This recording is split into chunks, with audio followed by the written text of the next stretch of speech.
Contraponto, com Márcio Alvarenga e seus contraponteadores. Está começando mais um Contraponto, um tema, rede social e o caminho para a depressão em crianças e adolescentes. Dois pontos de vista do professor titular do Instituto de Ciências Matemáticas e Computação da USP São Carlos, ele que atua na área de sistemas complexos e ciência de dados, atualmente chefe do Departamento de Matemática Aplicada. Professor Francisco Rodrigues, prazer em tê-lo de volta ao Contraponto, professor. Prazer, Márcio. Muito bom. Obrigado pelo convite e parabéns por trazer esse ponto tão importante para a nossa comunidade.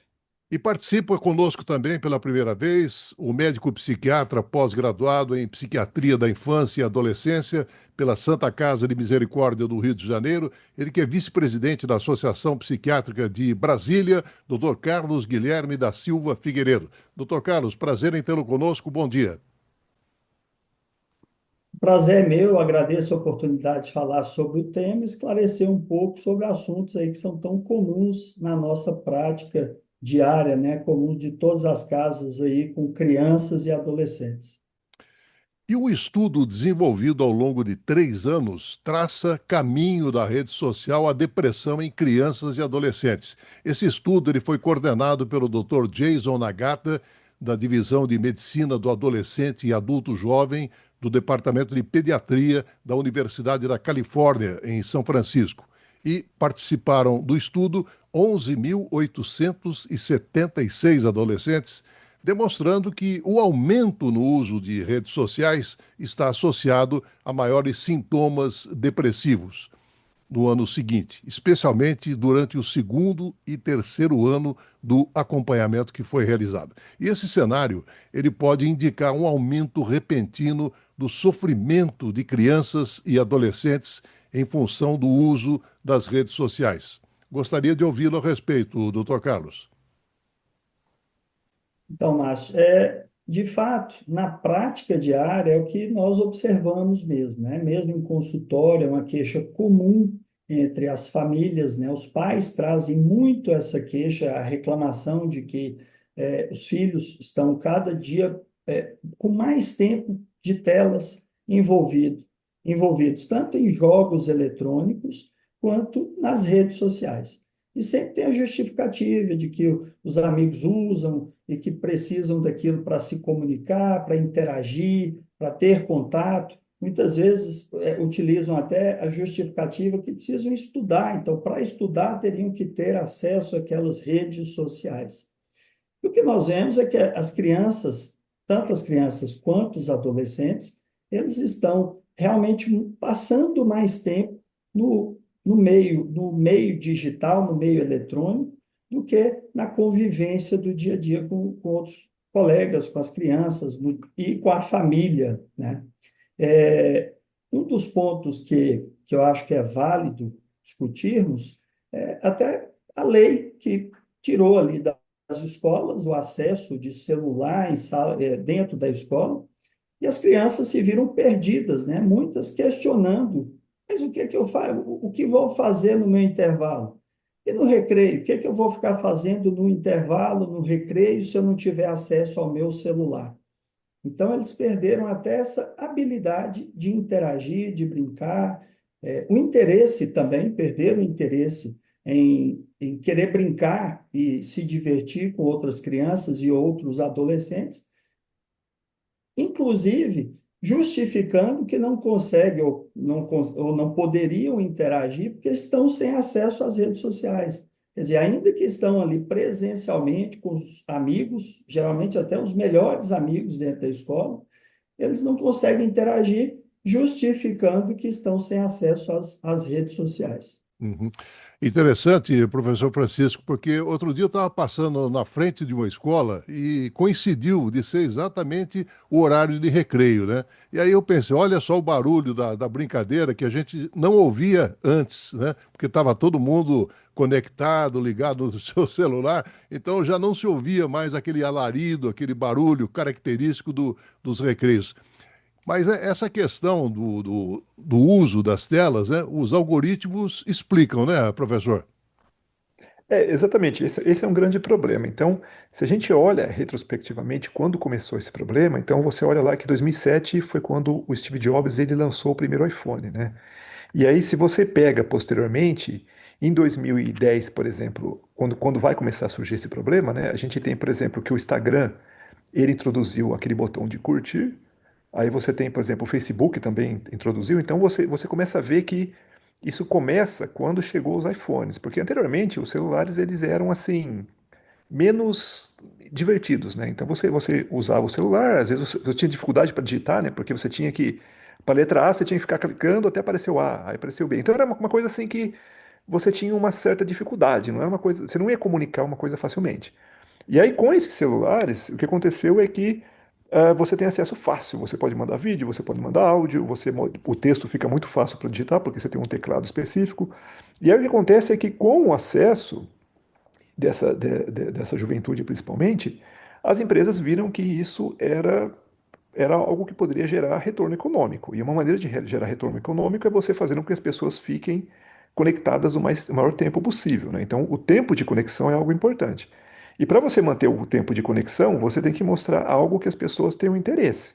Então, o algoritmo, o que ele faz? Ele aprende para que você tenha interesse naquilo, certo? Então, quando você entra, por exemplo, no YouTube, aí você vai ver um vídeo, por exemplo, sei lá, História do Brasil. Você pode ter certeza que na hora que se você recarregar a página, você vai ver que vai aparecer mais vídeos sobre a história do Brasil. Então ele vai reforçando aquilo que você quer ver.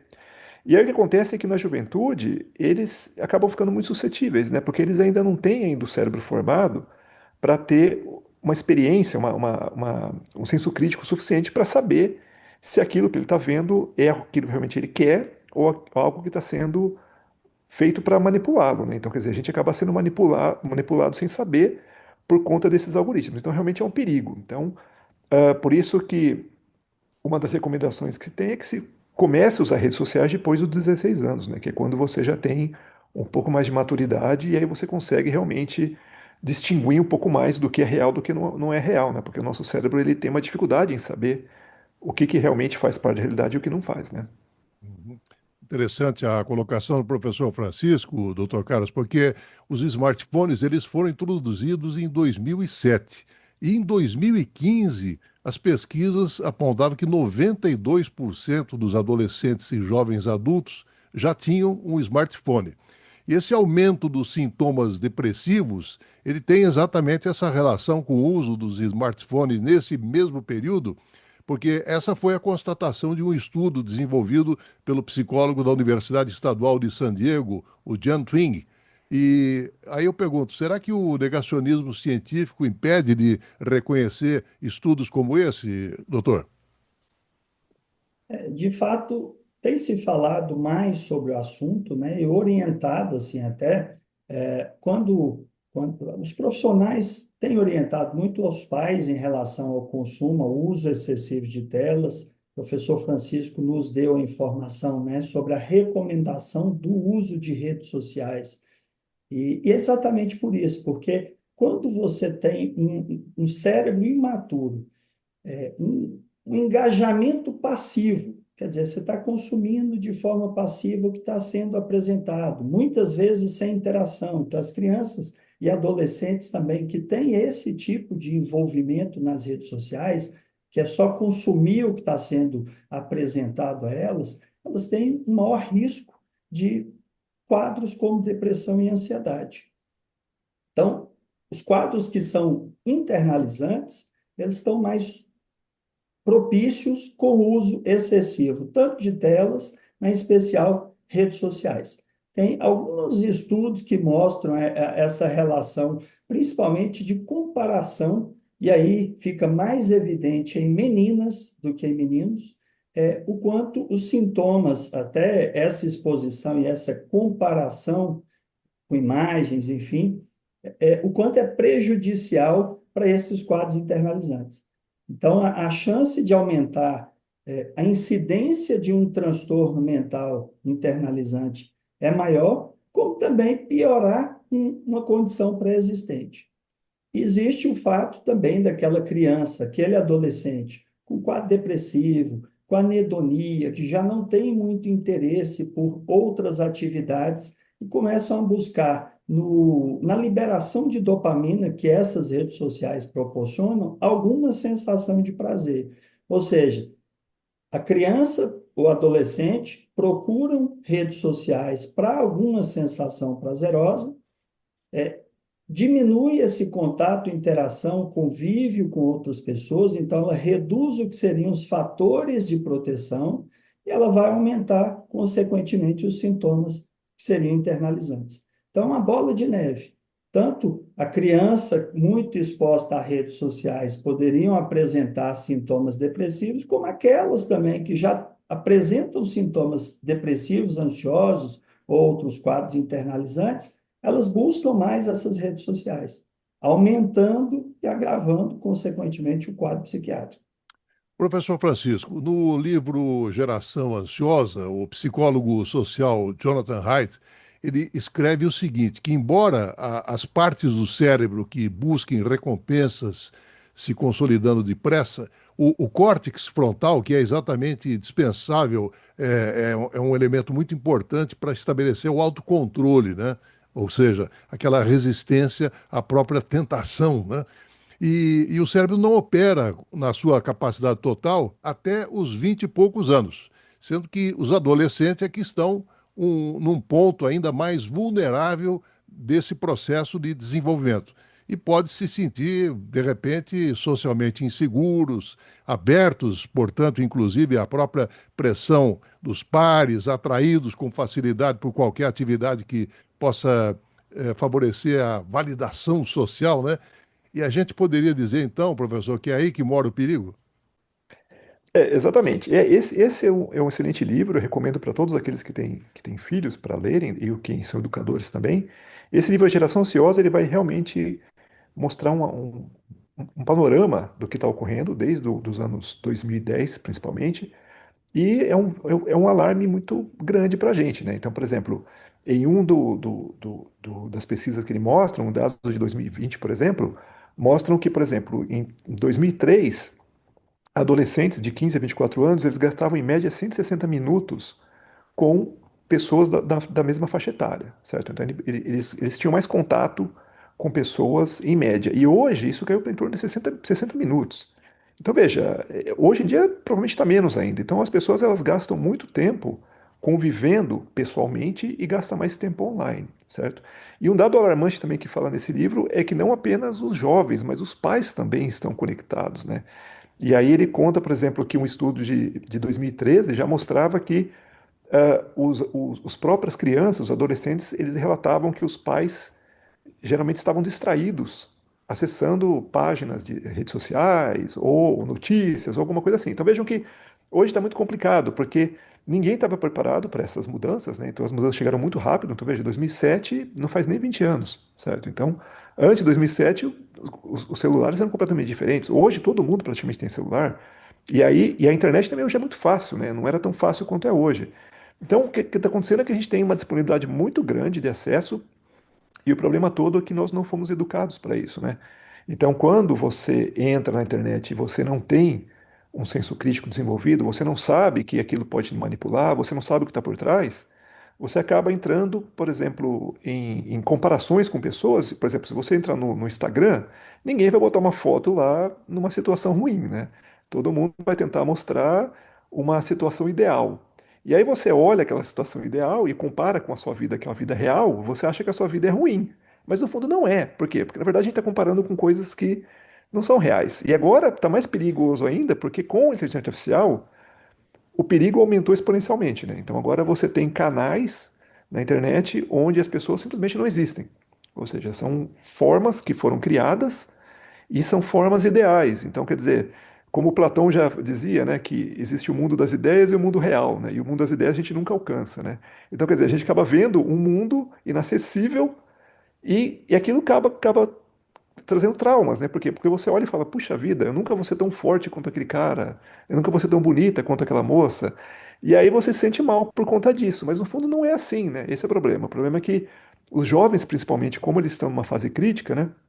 E essa mudança para a adolescência, no livro, tem um livro Pão Nosso de Cada Dia, que é da Suzana Herculano, e ela conta exatamente essa questão da modificação cerebral, né? Porque quando você é criança, tudo te dá prazer, certo? Então a área de recompensa é ativada muito facilmente. Então qualquer coisa que você faça assim, que seja de lazer, você vai sentir prazer com isso. E aí na adolescência, essa área de recompensa ela acaba sendo menos ativada. E aí acontece que os adolescentes têm uma tendência maior a ter sintomas mais depressivos, né? Então eles acabam tendo mais dificuldade em conviver com o mundo real, né? Porque aquela coisa, há uma quebra, né? E aí o problema é que você junta isso com as comparações, com as pressões, com tudo que há em volta. Então, antigamente você era comparado com o seu vizinho, né? Então, isso é uma coisa. Agora você é comparado com milhares de pessoas. Então, quando você entra na internet, você não olha e fala: puxa, meu vizinho tirou uma nota maior que eu na escola. Não. Você olha lá e vê milhares de pessoas exibindo coisas que às vezes são falsas, né? Então, acaba sendo um grande problema. E o problema é exatamente esse: a gente não está preparado, né? Nem os pais e nem os jovens, infelizmente. Então, a gente vai precisar de uma grande revolução na educação para tentar preparar todo mundo, né? Pois é, doutor Carlos, voltando ainda ao livro do Jonathan Haidt, Geração Ansiosa, né? Ele, a certa altura, ele frisa que o colapso da saúde mental dos adolescentes é um tema urgente, complexo e que não temos aí como compreender da parte de uma única disciplina. E aí eu pergunto, que ferramentas e pontos de vista poderiam contribuir nesse cenário tão preocupante, doutor? Essa realmente é uma preocupação muito atual, porque nós vemos constantemente o aumento de quadros psiquiátricos na infância e na adolescência.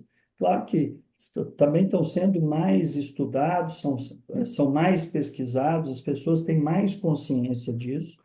No entanto, as crianças, de fato, estão sofrendo até por conta da retirada dos fatores de proteção e aumento dos fatores de risco. Quer dizer, você tem o uso excessivo de telas, menos socialização. Um ponto que é importante: os pais deixam de observar a mudança do comportamento da criança e do adolescente porque elas simplesmente passam o tempo inteiro em redes sociais, ou em mídias sociais, ou nas telas, né? Seja com jogos, enfim. Então, os pais e cuidadores, as pessoas à volta, não observam a mudança de comportamento que antes era mais nítida. Então, como é que você começa a suspeitar de algum quadro psiquiátrico? Mudou o padrão, mudou o comportamento, deixou de fazer coisas que antes eram agradáveis, começa a se afastar das pessoas, mas essa criança, esse adolescente já está com esse comportamento. Quer dizer, já está afastado das pessoas, não tem muita coisa que interessa além das redes sociais ou da tela, né? Não sai para brincar, para curtir, para aproveitar ali com os amigos, interagir socialmente. Você consegue observar menos mudanças, quer dizer, os cuidadores responsáveis, eles ficam menos atentos a essas mudanças que antes eram mais perceptíveis no dia a dia. Uhum. Então, tudo isso contribui, além, é claro, de um aumento dos quadros psiquiátricos, mas o agravamento desses quadros, né? Falando de ansiedade e depressão, o desfecho pode ser muito ruim, inclusive com outras comorbidades.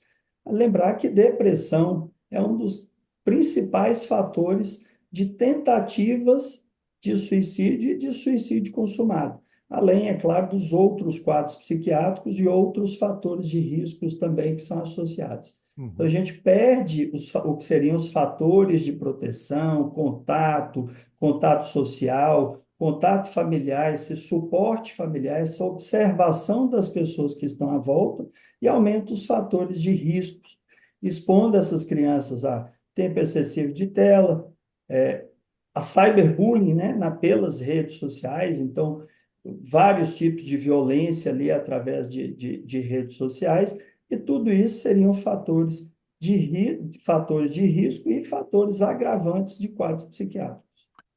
Professor Francisco, aprofundando um pouquinho o que colocou o doutor Carlos, outra possível fonte de depressão pode ser esse fato dos adolescentes passarem muito tempo nas mídias sociais e aí, por exemplo, eles deixam de fazer uma atividade física e até mesmo outras coisas que poderiam gerar aí uma sensação de realização, como aprender novas habilidades, desenvolver talentos. E aí a gente lembra daquela célebre frase do poeta Pablo Neruda, né?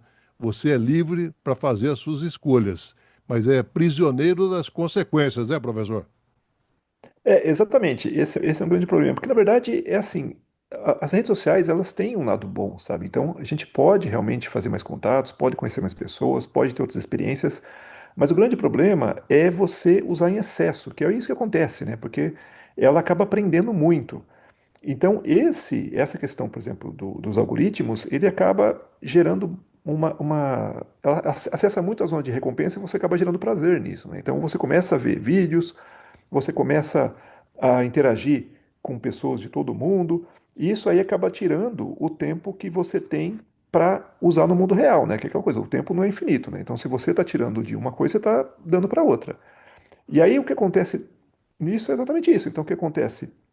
Como esses algoritmos eles acabam gerando essa atração, né? As pessoas acabam sendo atraídas cada vez mais, então acaba perdendo outras, mas realmente acaba dando uma sensação de vazio, né? Porque você acaba passando horas olhando, acaba se comparando, acaba vendo que você não tem um carro tão bonito, não tem uma casa tão bonita, você não está viajando pela Europa, então isso já te traz depressão. Aí você passa ali horas e aí você para e vê, puxa vida, passou 5, 6, 8, 10 horas e eu não fiz nada.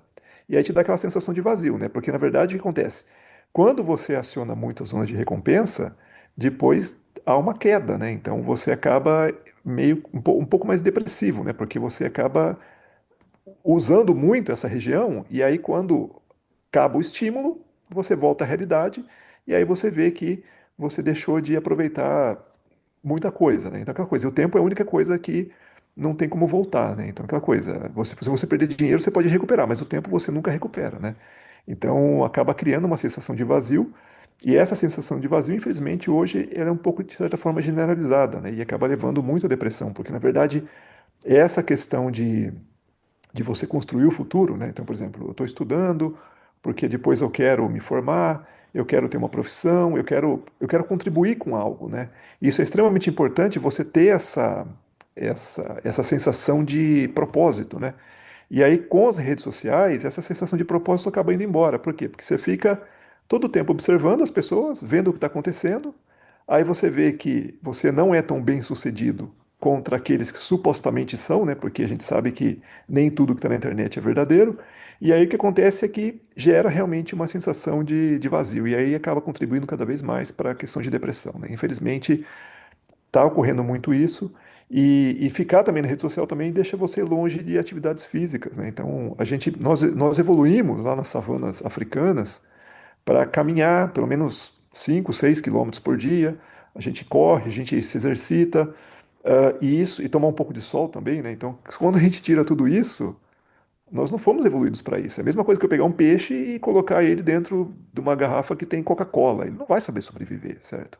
Então, o que está acontecendo é isso. A gente está saindo do nosso meio natural, né? E aí o nosso corpo não foi adaptado para isso. Infelizmente, a gente não consegue sobreviver e aí acaba sendo não só a parte psicológica, mas a parte física também, né? A pessoa acaba desenvolvendo diabetes, acaba desenvolvendo problemas musculares, vários outros, por conta da falta dessa vivência natural que a gente teria que exercitar mais, né? Doutor Carlos, aprofundando um pouquinho a abordagem do professor Francisco, né?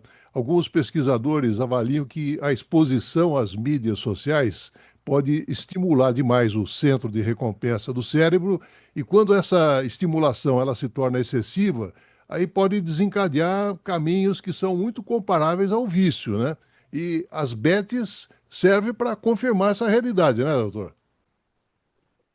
Acho exatamente. Isso você tem colocado com muita propriedade, você colocou com bastante propriedade, o professor Francisco havia comentado. Então, essa liberação excessiva de dopamina no centro de recompensa, a pessoa está frequentemente exposta a isso, e ela não consegue a mesma recompensa com outras atividades no dia a dia.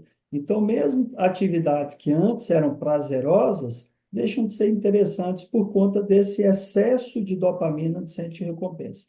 Então, ele está exposto a frequentes alterações de níveis de dopamina, está com o centro de recompensa ali muito estimulado, e aí quando vai para aquela atividade que antes era prazerosa, a pessoa já não tem a mesma sensação de prazer e passa a se desinteressar.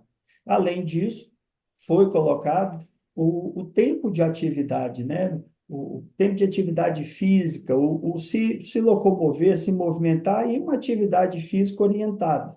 Então, a criança, adolescente, deixa de ir para o futebol, para o balé, para a dança, para, enfim, para outras atividades, porque quer ficar nas redes sociais. Muitas vezes, até porque fez uma postagem e aguarda algum resultado. Viu que não conseguiu o resultado que queria, não teve nenhum comentário, não recebeu esse feedback ali dos amigos, ela deixa de ir para atividades que ela gosta, que sente prazer, exatamente para observar o que vai acontecer, o que está acontecendo, por que que ninguém interagiu, não comentou, não respondeu.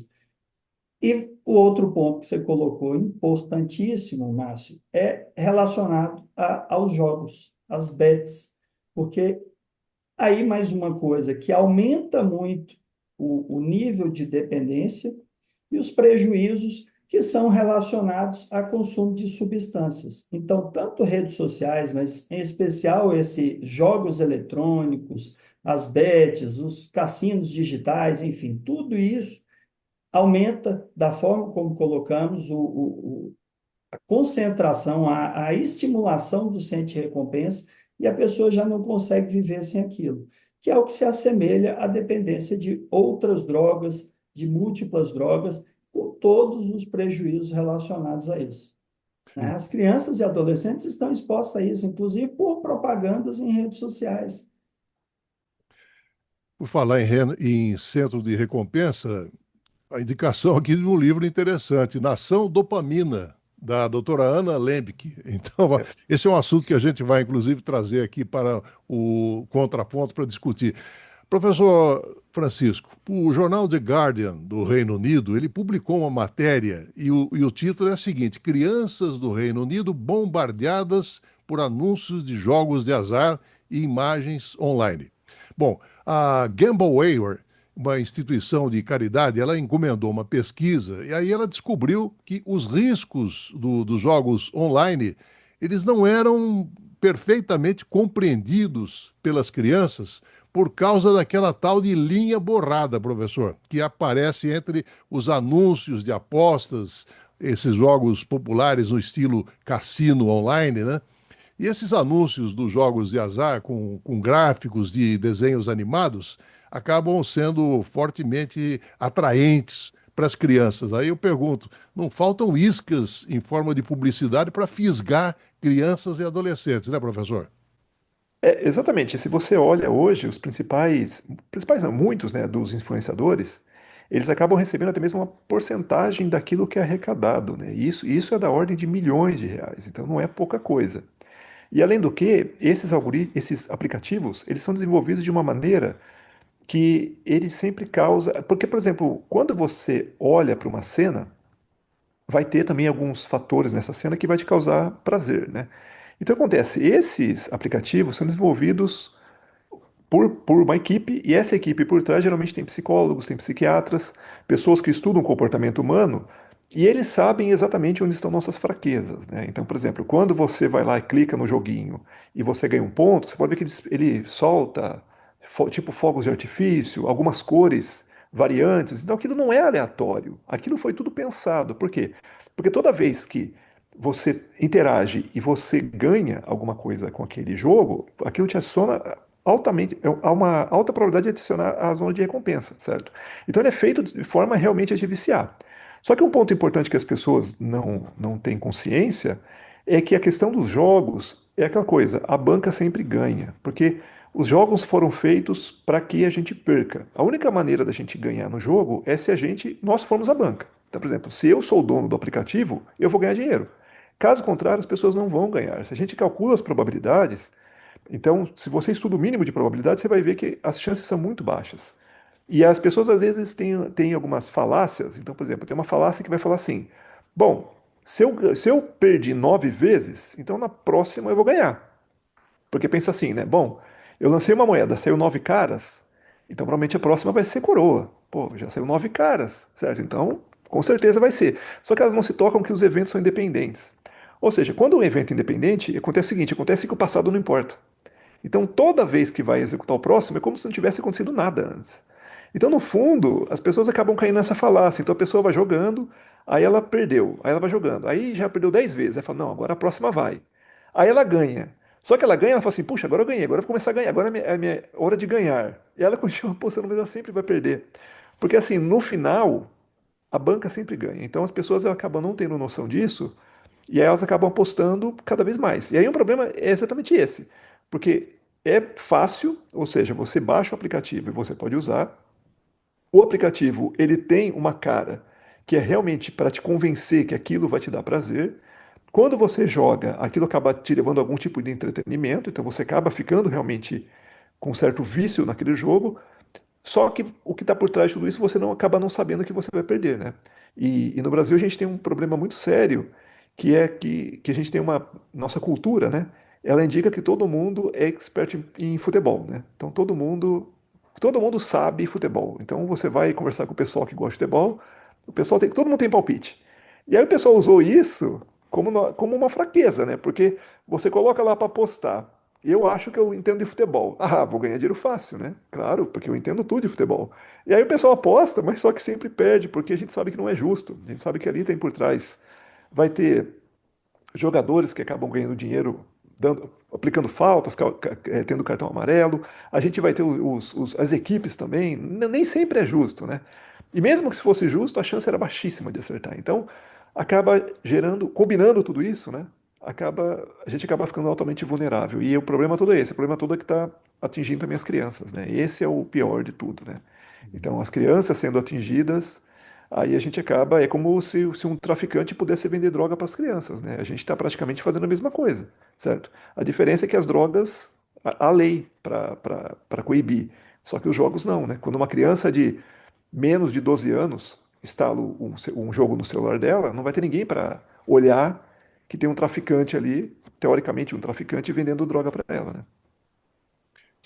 Doutor Carlos, o uso desmedido aí das redes sociais por parte das crianças e adolescentes acaba tendo um reflexo na qualidade do sono, né? E um estudo de 2020 descobriu que uma perturbação do sono e também um tempo menor de sono, eles estão intimamente associados à depressão e também a um processo chamado de externalização. E isso inclui aquelas atitudes agressivas, antissociais e até mesmo a falta de controle dos próprios impulsos, né?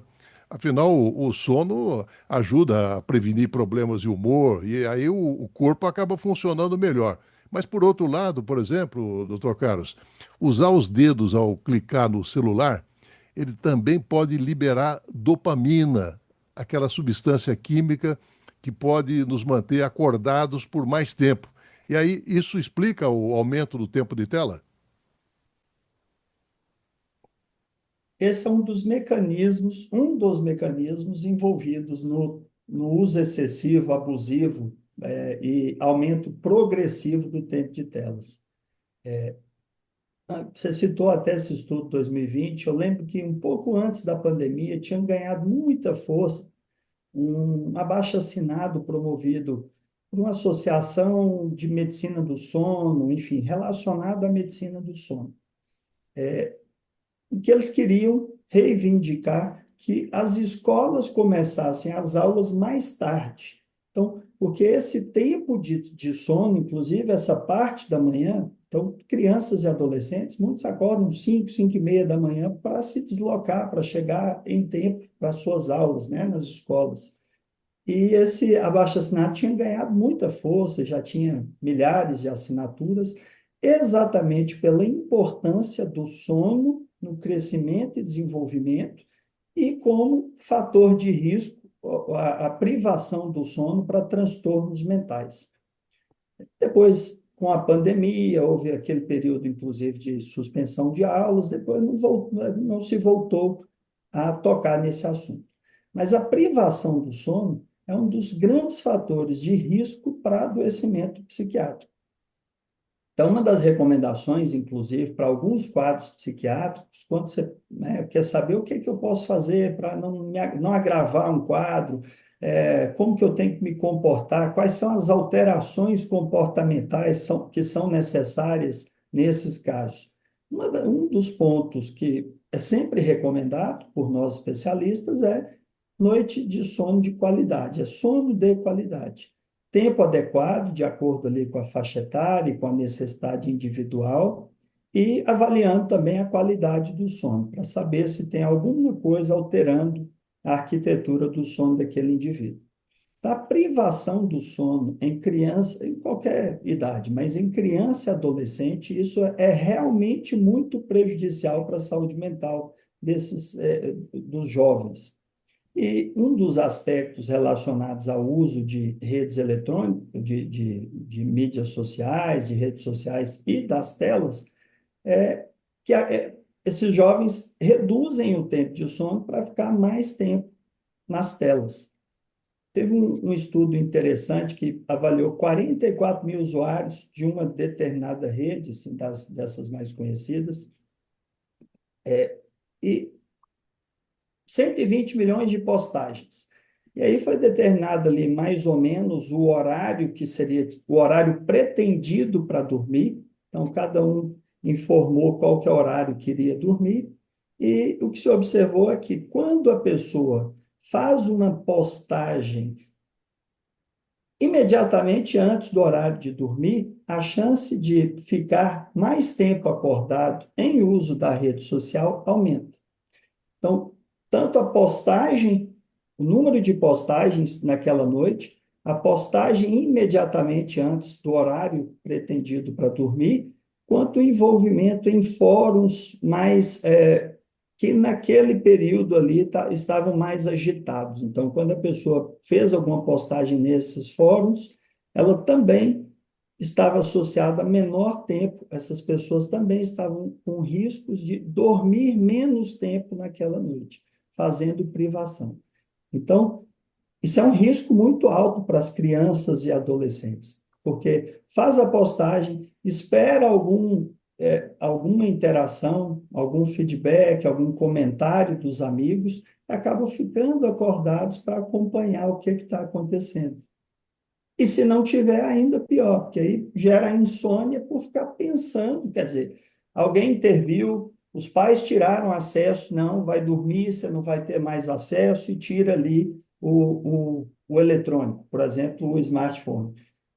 Aquela criança ainda fica acordada porque está tensa, ansiosa, preocupada, exatamente para saber o que houve ali na postagem dela, né? Se teve algum comentário, se foi positivo ou não, se teve o tal do gostei, do não gostei, recebeu like, se os comentários são positivos.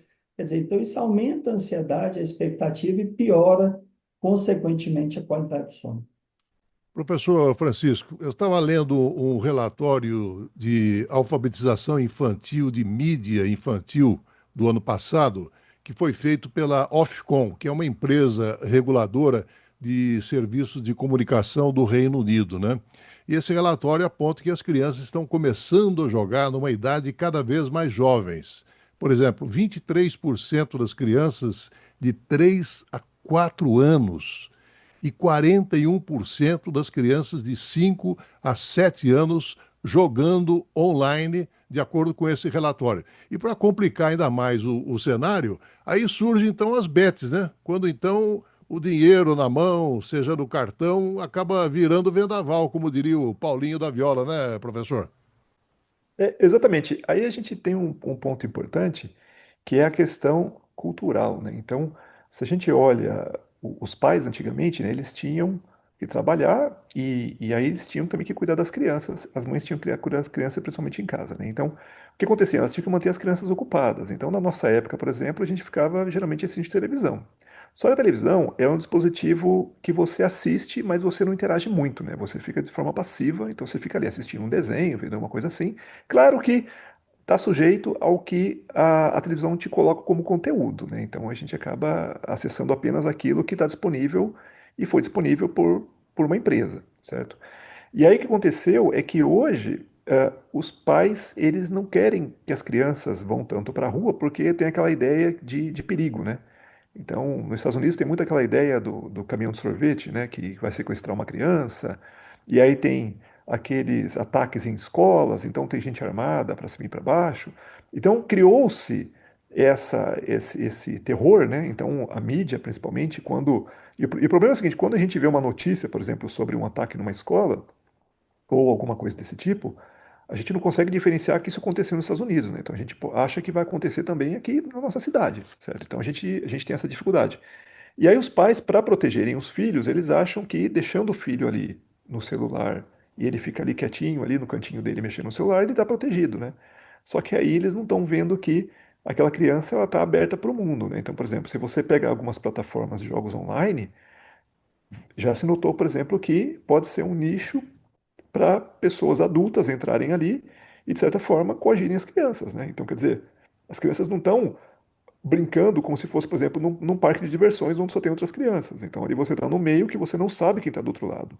Então, acaba expondo também as crianças. Então, acaba sendo uma segurança de maneira ilusória, né? Então, a gente acaba deixando a criança ali, porque a criança numa tela ela não dá trabalho. Então, por exemplo, se você for no restaurante hoje, tiver crianças no restaurante, você vai ver que as crianças comem mexendo na tela, né? Então, por quê? Porque aquilo ali mantém a criança, a recompensa dela fica chegando a todo momento, então ela fica ali mexendo naquele celular, então ela fica quietinha ali, né? Não dá trabalho nenhum.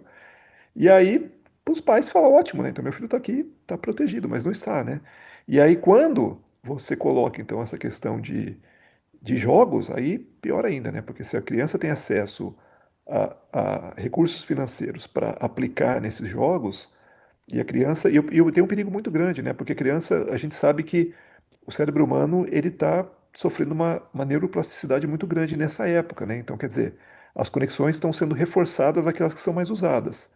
Então, se você faz com que a criança ela reforce essas conexões ligadas aos jogos, quando ela for um adulto, provavelmente ela vai também gostar disso, né? A gente vê claramente, né? Por exemplo, às vezes a gente gosta de algum alimento ou algum programa de televisão porque a gente viu na infância, né? Então a gente sabe que esses registros da infância são muito fortes. E a gente está dando para essas crianças esses registros, infelizmente, né? Então, infelizmente, elas acabam ficando ali naquele meio e ao invés de ter alguém para monitorar, para verificar o que está ocorrendo, os adultos acham que elas estão em segurança, mas no fundo não estão, né? Porque a internet é um local que ninguém controla, certo? É um mundo completamente aberto, onde qualquer um pode ser qualquer pessoa, né? Então é um perigo que a gente está passando e, infelizmente, a gente não tem solução para isso, né? Doutor Carlos, o contato online ele também pode permitir o cyberbullying, queria que o senhor falasse um pouquinho a respeito, independentemente da pessoa que entrar em contato com a criança pela internet, seja um estranho ou não, né? Agora, a falta de supervisão na internet, ela pode fazer com que esse bullying, que antes estava confinado aí à escola, ou então às situações sociais, acabe permeando em todos os cantos da vida da criança online, né? É exatamente isso, Márcio, porque assim, é comum ouvir o discurso de que, olha, mas bullying sempre existiu, eu sofri muito bullying na minha infância. E, de fato, muitos passaram por essas situações, né, em escolas, quando eram crianças e adolescentes. Só que o cyberbullying é algo que ganha uma força, uma proporção muito grande. Então, algo que antes acontecia numa escola e que era motivo ali dos colegas criticarem, zoarem, ou, né, criarem alguma situação com aquele jovem, com aquela criança ou adolescente, agora extrapola os muros da escola. Então, é comum você ouvir dizer de algo que aconteceu numa escola e que vários alunos de diferentes escolas estão sabendo que fulano passou por tal situação lá na escola, aconteceu tal coisa assim assado com Beltrano, porque isso extrapola os muros da escola, vai para a internet e várias pessoas da mesma idade, que têm ali amigos em comuns, tomam ciência do ocorrido e acabam alimentando esse bullying, acabam alimentando esse comportamento abusivo em relação a outras crianças e adolescentes. Então, isso é muito grave, porque não é só o bullying, mas a proporção, a intensidade e algo que é contínuo, que é recorrente, que é reforçado o tempo inteiro por outros, né? Por pessoas que sequer aquela criança ou aquele adolescente tem ou teve qualquer contato. Então, é mais um fator de risco que essas crianças, que esses jovens estão expostos e que tomam proporções que a gente nem imagina, né? Em pouco tempo, várias crianças da mesma idade, vários adolescentes da mesma idade estão sabendo daquilo ali, estão provocando, cometendo esse tipo de violência contra o colega, contra aquele, muitas vezes sem nem conhecer, sem nem saber de fato de alguma história. Então, o cyberbullying é de fato muito perigoso. A forma que a gente tem de tentar garantir algum tipo de segurança para esses jovens, é tentar limitar algum acesso que tenha a determinadas redes e, principalmente, monitorar, acompanhar, participar da vida dessa criança e do adolescente. Apesar da dificuldade, principalmente entre os adolescentes, né, para ter contato com o que está sendo consumido, para entender quais são as interações que aquele adolescente está fazendo pela internet e redes sociais, é importante que os responsáveis estejam sempre atentos a isso, como forma de proteger os nossos jovens. Professor Francisco, o problema é que, por exemplo, os pais eles poderiam trabalhar com os seus filhos com o objetivo aí de tentar criar hábitos digitais saudáveis, incentivando inclusive a própria moderação no uso, né? Agora, o problema é que muitas vezes o exemplo que os pais passam para os filhos talvez não seja o melhor, ou seja, na mesa, durante o jantar, ao invés de conversar com os filhos, os pais muitas vezes estão trocando mensagens no WhatsApp, né? Infelizmente, essa realidade está à nossa volta, né? Então a gente vê que se você pegar um ônibus, você vai ver que está todo mundo olhando o celular. Se você vai numa fila, está todo mundo olhando. E pouca gente está lendo, né? Isso é engraçado, né? Então, você não vê uma pessoa, por exemplo, levando um livro, um jornal para ler, uma revista, alguma coisa assim. Então, a pessoa está ali acessando realmente a rede social. E agora, com esse mecanismo que você vai passando o dedo e vai vendo outras postagens, né? Isso acaba viciando cada vez mais, né? Então, a pessoa acaba permanecendo naquela situação e acaba não conseguindo sair. Então, na verdade, o que está acontecendo é que foi algo muito rápido. Então nós não estávamos preparados. Então a gente, por exemplo, os pais hoje, que são pais hoje, eles vieram da época da televisão, né? Então a gente passava a noite, por exemplo, vendo televisão, passava ali com a família. E quando você está todo mundo vendo a mesma coisa, você pode conversar sobre aquilo, né? Então você tem um assunto comum. O problema é que agora, com as redes sociais, não. As pessoas, cada um está vivendo num mundo diferente e acaba diminuindo muito a comunicação, né? Então, os pais acabam não conseguindo comunicar com os filhos e vice-versa, né? Mas é um problema que a gente não está olhando ainda, mas os pais também têm problemas. Esse é o ponto. Então, assim como as crianças elas acabam entrando nesse meio sem preparo, os pais também. E aí é complicado, né? Como é que você vai dar exemplo se você também não consegue se controlar, né? Então, se eu fico o dia inteiro na rede social, como é que eu vou falar para meu filho não usar a rede social, né? Se eu fico postando lá no Instagram, como é que eu vou falar para meu filho não postar lá no Instagram? Então é complicadíssimo isso. Então, na verdade, a gente precisaria de uma educação que viesse realmente em todas as faixas etárias e uma educação que, principalmente, mostrasse como é que a gente distingue aquilo que é real daquilo que não é, né? Então, hoje a gente vê aí que propagação de fake news é algo assim terrível, né? Então, as pessoas não conseguem realmente distinguir o que é real do que não é real. E, por exemplo, nos Estados Unidos agora está tendo novos surtos de sarampo por conta das campanhas contra a vacina, né? Então, a gente vê que pais que poderiam cuidar dos seus filhos, não, acabam entrando nessas redes sociais, acabam caindo nessas ideias falsas, nessas fake news, né? Deixam de vacinar seus filhos e aí as crianças acabam sofrendo por conta disso. Então a gente vê que é um fenômeno global, atinge todas as faixas etárias e o problema é que a gente ainda não sabe como resolver, né? Então para resolver a gente teria realmente que educar todo mundo, precisaria realmente pensar numa maneira. E o problema vai se tornar um pouco mais sério, né? Porque agora a gente vê chegando esses métodos de inteligência artificial, então você cria conteúdos falsos, você cria fake news, você cria todo tipo de conteúdo que possa enganar, e aí ninguém está preparado, né? Então a gente vê que as coisas estão realmente complicadas, e como está na mão de poucas empresas, então a gente sabe que são poucas empresas que controlam essas redes sociais, então a gente vê que não há muita vontade de mudar. Na verdade, a vontade é o contrário, né? A vontade é deixar com que as pessoas fiquem cada vez mais dependentes dessas redes. Doutor Carlos, a plataforma Money Helper do Reino Unido, ela realizou uma pesquisa mostrando que crianças que fazem pagamento online para aplicativos de jogos, de música, no geral, 71% das crianças têm de 7 a 17 anos e estão pagando por coisas online. E isso aí sobe para 91% quando os adolescentes na faixa de 16 a 17 anos. Aí eu pergunto, o endividamento dessa faixa etária pode ser um gatilho para depressão e até outras consequências mais graves, né? Sem dúvida. Isso chega em consultório, né? Volta e meia tem casos assim, porque os pais deixam ali um cartão cadastrado, por exemplo, em alguma loja de aplicativos, deixa, enfim, deixa salvo ali no celular da criança, do adolescente. E por algum motivo ela teve contato com algum jogo que tem interesse ou algo dentro do jogo que quer e avalia como sendo algo que é barato. Muitas vezes pensam que os pais não vão nem ficar sabendo e acabam utilizando o cartão dos pais para fazer compra nesses jogos, nesses aplicativos.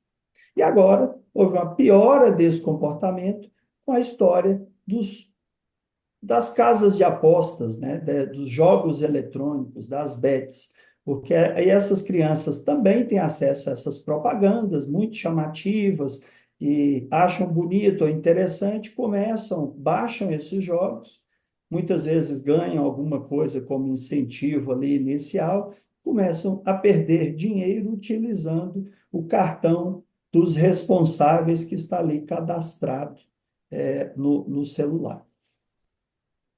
Isso piora a relação familiar, destrói a confiança, né, da família com aquele jovem, e tudo isso motiva, claro, seriam mais fatores de risco para quadros depressivos e quadros ansiosos.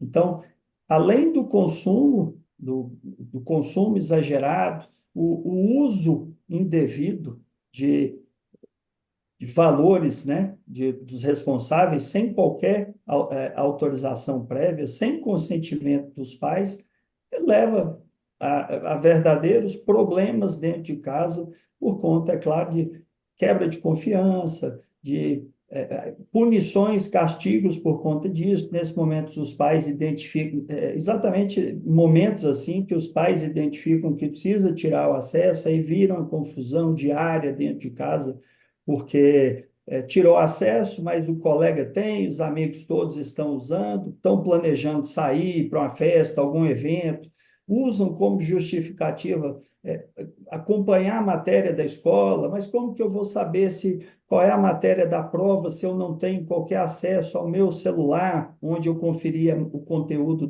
da escola? Então, tudo isso entra nesse contexto desse uso. Então, assim, que crianças de 7 a 17 anos utilizando cartões dos responsáveis e pagando por isso, pagando por jogos ou por algum tipo de algum produto dentro desses jogos, e agora com a história dos jogos online, de apostas, né, essas casas de apostas, que eles também estão ainda mais expostos. Uhum. Professor Francisco, muitas crianças e adolescentes veem benefício no acesso nessas conexões sociais, aquele sentimento de comunidade com outras pessoas que acabam compartilhando aí identidades, habilidades, interesses específicos em caminhos que de repente pode não estar disponível para eles na vida presencial, no dia a dia, né? E aí me lembro aí de uma frase do sociólogo polonês Zygmunt Bauman: a internet e o Facebook nos tranquilizam e nos dão sensação de proteção e abrigo, afastando o medo inconsciente de sermos abandonados. Na verdade, muitas vezes você está cercado de pessoas tão solitárias quanto você, professor. Exatamente. Na verdade, é assim, se a gente soubesse usar a internet de maneira correta, seria muito bom, porque na verdade ela oferece alguns ganhos. Então, por exemplo, se você tem algum interesse específico que você não consegue encontrar, por exemplo, na sua escola, por exemplo, eu gosto de objetos espaciais. Então, às vezes, você não vai achar alguém com esse interesse específico. Aí você pode fazer parte de uma comunidade, você pode aprender. Então, você tem muitos vídeos bons no YouTube, por exemplo, que vai te ensinar sobre os mais diversos assuntos. Você tem comunidades onde você pode discutir. Então, assim, há um lado bom. O problema todo é que a gente acaba entrando no meio que esse lado bom, às vezes, ele é colocado de lado, né? Então, por exemplo, quando você entra lá no YouTube, vai oferecer tantas coisas, e muitas coisas é para realmente chamar atenção, para te divertir, de certa forma, tirar a sua atenção, e aí você acaba não vendo o que realmente é bom, né? E o mesmo vale para as redes sociais. Então, as redes sociais, às vezes, você entra lá e você conversa com as pessoas, mas às vezes são conversas que não vão agregar, assim, aquela conversa calorosa que você teria no mundo real, né? Então, são conversas que você não está vendo a pessoa, geralmente, você está apenas digitando, e às vezes você não sabe realmente quais são os interesses da pessoa que está do outro lado, então no fundo acaba sendo interações mais frágeis, né? Mas se a gente olhasse o lado bom, pelo menos para as pessoas, por exemplo, que têm interesse específico, pessoas que às vezes têm dificuldade realmente para fazer contatos, então essas pessoas seriam beneficiadas, né? Só que, infelizmente, como a gente está usando dessa maneira, acaba que esse lado bom acaba sendo jogado de lado, né? Então, esse é o problema. Então, poderia ser bem usada, isso é fato, poderia. Mas o problema todo é esse, está na mão de poucas companhias e essas companhias não querem que a gente utilize de uma maneira boa, elas querem que a gente utilize de uma maneira que gere lucro. E gerar lucro, se você ficar lá conversando com três, quatro pessoas, sempre as mesmas pessoas, ficar ali apenas vendo alguns tutoriais, participando de grupos, isso aí não vai gerar renda. E eles querem gerar renda, tanto é que esses produtores de conteúdo, eles ganham por conta disso, né? E tem uma frase importante que fala assim, né? Quando você tá utilizando um produto de graça, você não está pagando nada, quer dizer que você é que é o produto, né? Então, quer dizer, você é que está sendo usado, certo? Então, quando você usa algo de graça, é assim. Então, se fosse pago, aí talvez a qualidade fosse melhor, né? Então, um exemplo é assim, né? Por exemplo, na Inglaterra você paga para assistir televisão, né? Você paga mensalmente para você ter acesso à televisão. E a qualidade é espetacular, certo? Então, talvez se a gente pagasse e não tivesse essa dependência de que se ganha com o tempo de exposição, talvez funcionasse melhor. Mas vamos ver como é que fica o futuro, né? Mas eu acredito que vai chegar uma hora que a gente vai ter que intervir de alguma maneira. Eu acho que os governos vão ter que intervir, porque a gente viu que, por exemplo, o cigarro que aconteceu. Enquanto dava lucro, tinha propaganda. Você via a propaganda na televisão de noite todos os dias, né? No horário nobre. Depois que o governo viu que ele gastava mais com tratamento de pessoas do que ganhava com venda de cigarros, se inverteu, né? Então acabou com a propaganda e hoje a gente vê quase ninguém fumando. E vai acontecer provavelmente isso com as redes sociais também. Acho que uma hora os governos vão ver que eles estão gastando muito mais, né? E é uma geração inteira, né? Então eles estão perdendo muito mais do que ganhando e aí alguém vai ter que intervir, não vai ter jeito. Doutor Carlos, para a gente encerrar, de acordo com um estudo realizado pela Unicef, entre 10 mil jovens de 18 anos em 25 países, 8 em cada 10 acreditam que a comunicação online está repleta de risco de assédio sexual e fraude. E mais da metade dos adolescentes acha que os seus amigos participam de comportamentos arriscados na internet. E a pesquisa também revelou que mais adolescentes se voltam para amigos ao invés de pais ou professores quando se sentem ameaçados online. Quais os sinais dessa realidade, hein? Isso na prática é o que vemos, né? Até porque muitas vezes os pais tentam impor limites e vira conflito com os jovens. E à medida que ele é exposto a uma situação assim, ou pelo menos acha que está envolvido em alguma situação de risco, a criança muitas vezes tem vergonha ou receio de procurar os pais para mostrar o que está acontecendo. Então, procuram os pares, normalmente crianças e adolescentes da mesma idade, que não vão poder ajudar. Quer dizer, se aumenta ainda mais o risco, podendo envolver um novo jovem naquela situação. Então, tudo isso expõe ainda mais esses jovens, os nossos jovens, a todos esses riscos. Quer dizer, eles têm pelo menos consciência de é, que existem esses riscos na internet, nas redes sociais, só que aquilo sempre tem a impressão de que não vai acontecer comigo. Isso acontece porque não tem cuidado, acontece porque não fica atento, acontece porque aceita conversar com pessoas estranhas. E não percebem que no momento de fragilidade, de vulnerabilidade, até uma coincidência, algo que acontece, que ela na escola aquele dia e recebeu um pedido de alguém que coincidentemente, sei lá, aborda aquele tema. Aí acha que alguém indicou, alguém recomendou, enfim, e se coloca numa situação sem perceber. Então, um momento de vulnerabilidade, um momento até uma infeliz coincidência, se expõe a riscos sem perceber que está se envolvendo nessas situações, dos quais ele nunca acredita que será vítima, ele acredita que as pessoas acabam se envolvendo com isso ou sendo enganadas porque não tomaram as devidas medidas ou cuidados que ele sempre toma.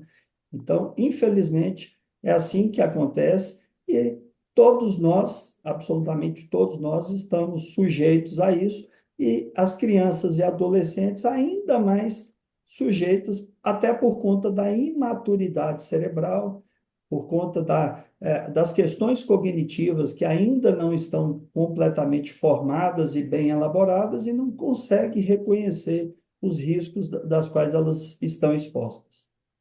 Dr. Carlos Guilherme da Silva Figueiredo, médico psiquiatra, vice-presidente da Associação Psiquiátrica de Brasília. Muito obrigado pela sua participação no Contraponto, doutor.